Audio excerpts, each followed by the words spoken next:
Here is the part nobody warned you about. You can love a woman deeply, show up, listen, try to be kind, and still end up feeling like you are somehow the villain in her story. You were taught that if you stayed loyal and reasonable, things would naturally feel safe and warm. Instead, you find yourself walking on eggshells, confused by sudden distance, sharp comments, or a cold silence at the end of an ordinary day. The painful truth about women is not that they are cruel. It is that their hurt often speaks louder than their words. Many men only see the surface reactions and never realize how long the storm has been building inside her. The pattern usually starts quietly. In many relationships, the woman is the first person who notices that something feels off, but the last one to be taken seriously. She sees small shifts. How often you reach for your phone instead of her hand. How your "I'm just tired" stretches from one evening into entire weeks. How conversations that once felt alive now die after 3 sentences. She asks a question, makes a gentle reminder, then another, then one more. When nothing really changes, a story starts to form in her mind. Maybe I am not that important. From here, a painful loop begins. On the surface, it looks like she is overreacting to tiny things. A dirty cup in the sink, a forgotten message, the time you zoned out while she was telling a work story. But to her, it is not just a cup or a text or a moment of distraction.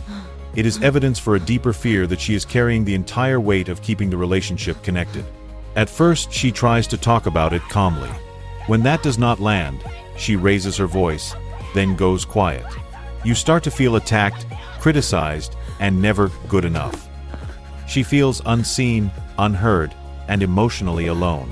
Without either of you fully realizing it, lines are drawn. She stands on the side of hurt, you stand on the side of unfairly blamed. This loop is incredibly common. The more she feels unheard, the more she repeats herself, sometimes more sharply. The more you feel criticized, the more you withdraw into silence or defensiveness. Both of you honestly believe you are the one being mistreated. Neither of you woke up intending to hurt the other, but old family patterns, personal wounds, and very different emotional languages turn simple moments into proof that love is not safe. It is like trying to talk through a thick pane of glass. You can see each other, but everything is slightly delayed, muted, and distorted. Inside many women, there is a constant split screen. On one side, she wants to be soft, playful, relaxed, the version of herself that laughs easily and trusts that she is wanted. On the other side, there is a hyper-alert director in her mind watching every detail.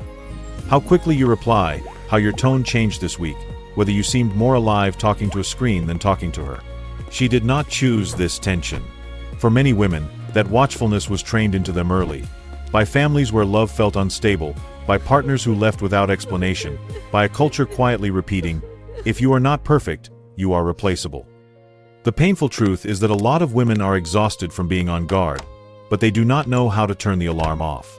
From the outside, this can look like drama or overthinking. From the inside, it feels like survival. When she asks, "Do you still find me attractive?" she is not just asking about her body. She is asking, "Is there still a safe place for me next to you?" When she brings up an old argument, it is not because she loves conflict. It is because the wound from that moment never really closed, and every similar situation presses on the same bruise. Many women were taught to keep the peace and not be too much, so their hurt rarely comes out as a clear, calm boundary. It comes out sideways, in sarcasm, in cold distance, in a flat, "I'm fine," that clearly is not fine. Here is another painful truth. Women are often loyal to stories that no longer serve them.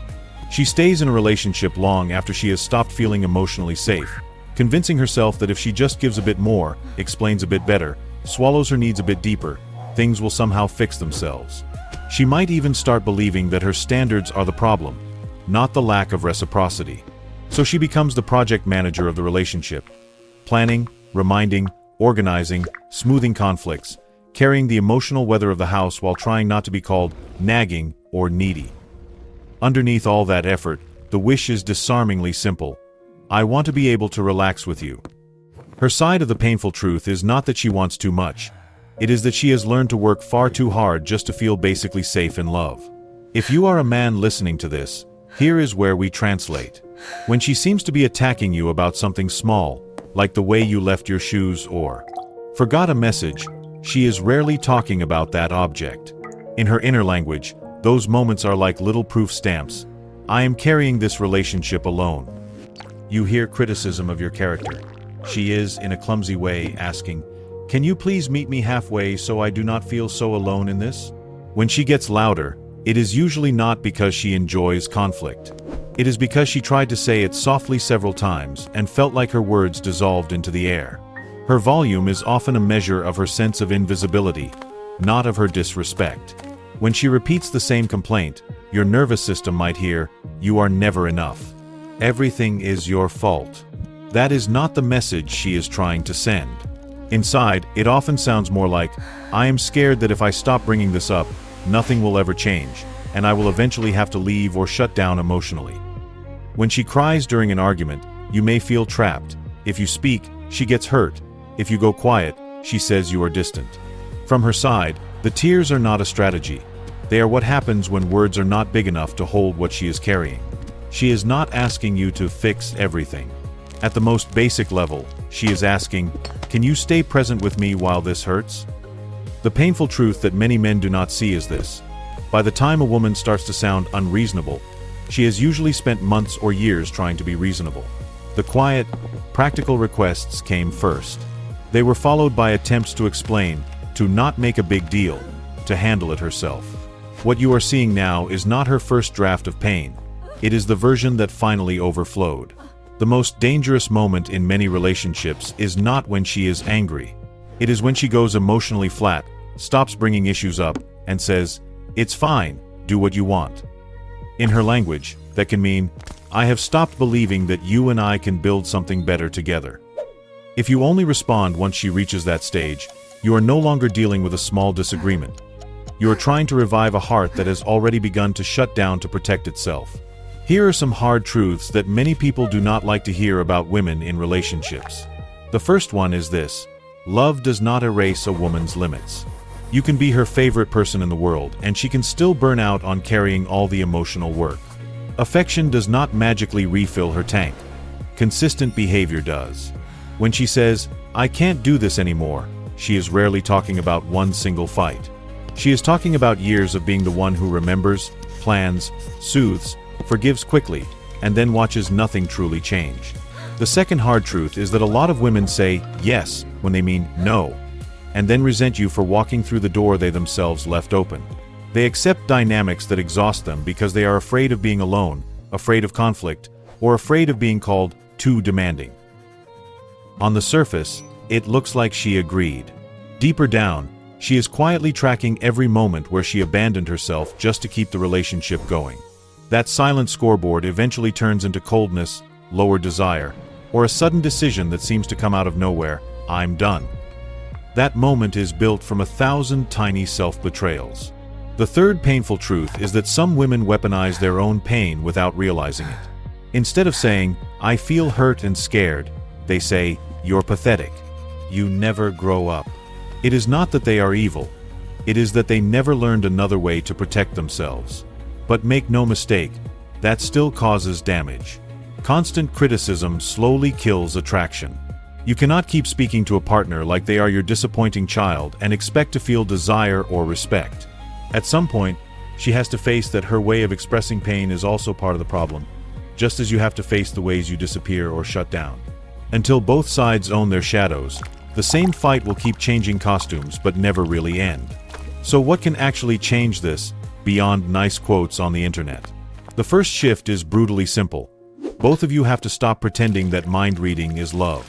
For you, that means you cannot expect her to just know what stresses you, what shuts you down, or what kind of reassurance you respond to. For her, it means retiring the fantasy that if you truly cared, you would automatically act exactly the way she imagines. Real intimacy is not two perfect people guessing right all the time. It is two imperfect people saying things out loud before resentment has time to harden. A second concrete move is to schedule small, protected windows of honesty that are not inside a fight. 10 or 15 minutes every few days where the phones are away, the TV is off, and one person speaks while the other only reflects back what they heard. No fixing, no defending, just, "So what I'm hearing is that you felt alone when I did that." This sounds simple, but for many women, it is the first time in years they feel emotionally held instead of cross-examined. For many men, it is the first time they realize that listening does not automatically mean agreeing to every demand. It just means staying present. The third shift is about small, repeatable behaviors. If you are a man, start with 1 or 2 visible actions that quietly say, "I see you." Do the boring chore without being asked. Follow up on something she mentioned days ago. Tell her specifically what you appreciate, not just "thanks." If you are a woman, pick one place where you will no longer say "yes" when everything in you is screaming "no." And practice giving a clear boundary before you explode. Over time, these tiny adjustments change the emotional climate far more than one big apology or one passionate weekend ever could.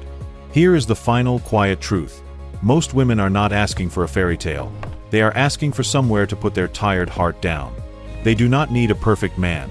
They need someone willing to look at himself with the same honesty he expects from her. Beneath many sharp words and shutdowns, there are usually not villains. Just 2 people who were never taught how to stay open when they feel exposed. When you can see each other that way, as 2 nervous systems trying to feel safe, the story between you begins to soften. You do not have to stay in a relationship that keeps breaking you. This is not a call to endure cruelty. It is a reminder that you still have power, to stop speaking with contempt, to stop pretending you are fine when you are not, to ask directly for what you need instead of hoping the other person will guess. If you recognize yourself in this, maybe this is the moment to choose one honest conversation, even if your voice shakes. And if this helped you see a woman, or yourself, a little more clearly, you can like this video, share it with someone who might need it, and subscribe for more conversations that help women and men understand each other more, and hurt each other less.